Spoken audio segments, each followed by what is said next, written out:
Standing proudly in the heart of Warsaw, the royal castle in Warsaw has witnessed the rise, fall, and rebirth of a nation.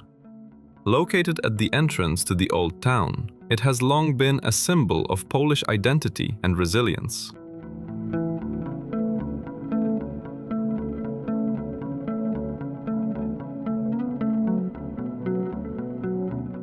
The castle's origins date back to the 14th century, when it served as a residence for the Dukes of Mazovia. Over time, it evolved into the official residence of Polish monarchs and the seat of government for the Polish-Lithuanian Commonwealth.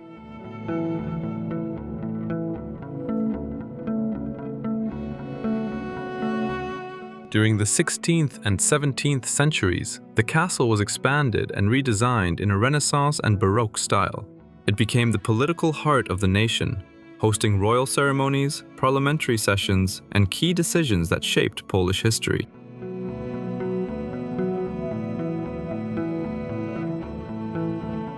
In World War II, the castle faced its greatest destruction. It was deliberately demolished by occupying forces after the Warsaw Uprising, leaving it in ruins and symbolizing the devastation of the city.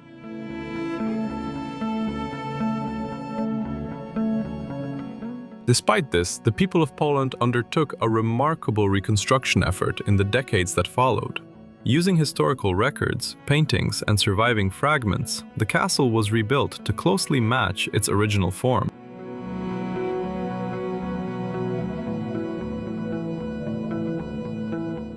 Today, the royal castle in Warsaw stands once again as a museum and national symbol.